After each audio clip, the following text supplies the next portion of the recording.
गीतेमधून Bible झालेला आहे, गीतेमधून कुराण झालेलं आहे. जे श्लोक गीतेमध्ये आहेत ते श्लोक कुराणामध्ये आहेत.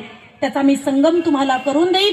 जर गीतेचा विरोध असता तर आज जी कोर्टामध्ये गीता ठेवल्या गेली ती गीता बाकीच्या धर्माने विरोध केला असता ना. आज गीतेवरती जी शपथ घेऊन या कोर्टामध्ये खरं बोलल्या जातं तर त्या गीतेचं वैशिष्ट्य असं आहे की गीता हा धर्मग्रंथ आहे आणि धर्म मानवाचा एकच धर्म आहे. जसं कृष्णात पाटील बाबांनी सांगितलं, खरा तो एकची धर्म जगाला प्रेम अर्पावे, कुणा न व्यर्थ शिनवावे, कुणा न व्यर्थ हिनवावे, जगाला प्रेम अर्पावे. फक्त एकच धर्म खरा आहे माऊली, प्रेम. अहो प्रेमाने रानचं पाखरू जवळ येतं. या प्रेमाची संघटना, प्रेमाची संस्थापना आपल्याला इथे करायची आहे. म्हणून ही हिंदू संस्कृती, या हिंदूचे जे संमेलन ठिकठिकाणी आज चालू आहेत फक्त प्रेमाची संस्थापना करण्यासाठी. का हो, तर इथे प्रेमाने सबसे ऊंची प्रेम सगाई, दुर्योधन के मेवा त्यागे, साध विदुर घर खाई, सबसे ऊंची प्रेम सगाई. प्रेमासारखी उंच वस्तू या जगात दुसरी नाहीये. म्हणून एकमेकाला प्रेमाची देवाणघेवाण करूया आणि आपल्या धर्माबद्दल आपण जागृत राहूया. कारण दुर्योधनाला सुद्धा धर्म माहिती होता, दुर्योधनाला सुद्धा माहिती होता, धर्मराजाला सुद्धा माहिती होता. दुर्योधनाचा श्लोक आहे महाभारतामध्ये, जानामि धर्म्यम अधर्म्यम जानामि. कृष्णा, मला धर्म माहिती आहे, मला अधर्म सुद्धा माहिती आहे, पण काय करू, मला संगत अशांची आहे की मी अधर्माकडे प्रवृत्त होत आहे.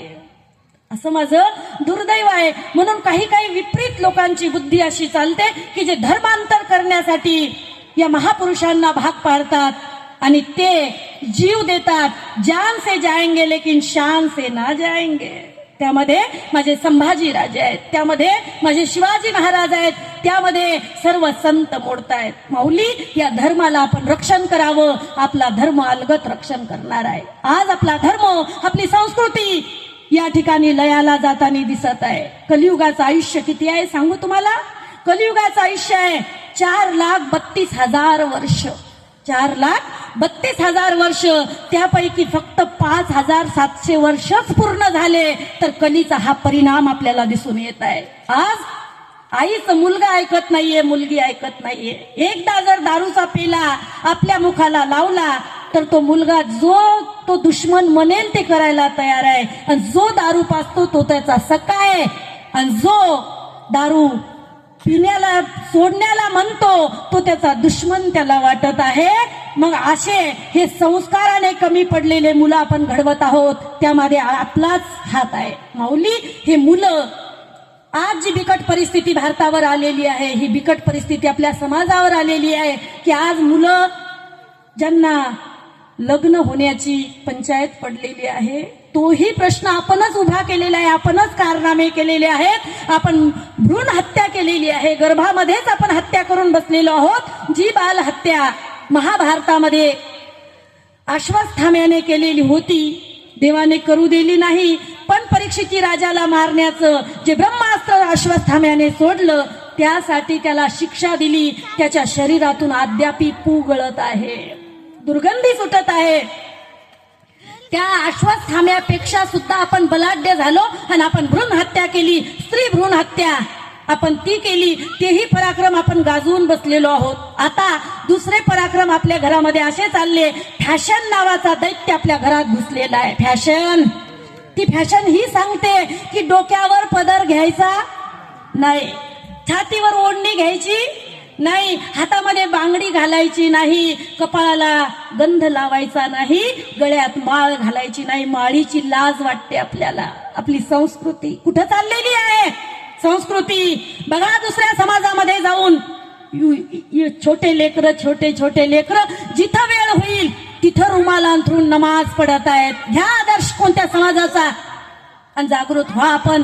काहीतरी जागा. अहो, आपल्याला संत जागृती देण्यासाठी आलेले आहेत. इथे संत रोज काकडा करून आपल्याला जागृती देत आहेत.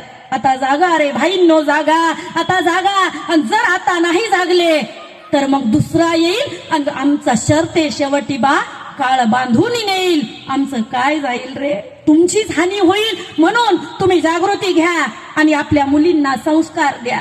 मुलींना हे सांगा की बाई तू एवढी लाडकी आहेस ग लाडके, पण एक काम कर, तुला सांगतो, जेव्हा जवानी 16 वर्षात येते तेव्हा पुलिंगी जवानी आणि स्त्रीलिंगी जवानी यांचं आकर्षण होतं. आकर्षण दृष्टीवर दृष्टी पडली की आकर्षण होतं. त्याला प्रेम म्हणत नाहीत, ते प्रेम नाहीये, त्याला प्रेम असं फक्कड नाव देण्यात आलेलं आहे. प्रेम कोणतं आहे? जे राधाराणीने केलेलं आहे, जे सीतामातेने केलेलं आहे, ते पवित्र प्रेम आहे. असं प्रेम नसतं ग. पहिले आकर्षण, नंतर वासना निर्माण होते. जेव्हा वासना निर्माण होते तेव्हा देवाचा अंगसंग करावा असा वाटतो आणि मग तो कोणत्याही जातीचा कोणत्याही धर्माचा असो त्याच्याशी विवाह करायला जीव तयार होतो. असा मूर्खपणा तू कधी करू नको. ही शिकवण देणं आपलं काम आहे, कारण हे गीता आपल्याला सांगत आहे. माऊली गीता सांगत आहे, मी नाही. माझी काय हिंमत आहे आपल्या पुढे हे बोलण्याची? पण गीता हे सांगते की आंधळा धृतराष्ट्र डोळे लावून बसलेला आहे. माऊली म्हणतात, धर्मक्षेत्रे कुरुक्षेत्रे समवेता युयुत्सवः मामका पांडवाश्चैव किम कुर्वत संजय. आंधळा धृतराष्ट्र संजयाला विचारत आहे, माझे आणि पांडवाच्या युद्धाच्या आशेने गेलेले मुलं आज कुरुक्षेत्रावरती काय करत आहेत? कुरुक्षेत्र, महाभारत आणि युद्ध हे काय संपलेलं नाहीये. हे आपल्या कुरुक्षेत्र म्हणजे आपला देह आहे आणि यामध्ये अनेक इंद्रियांचं युद्धासाठी जमा झालेले अनेक इंद्रिय आपल्याला ताब्यात आणायचे आहेत. संतांनी ते आपल्याला करून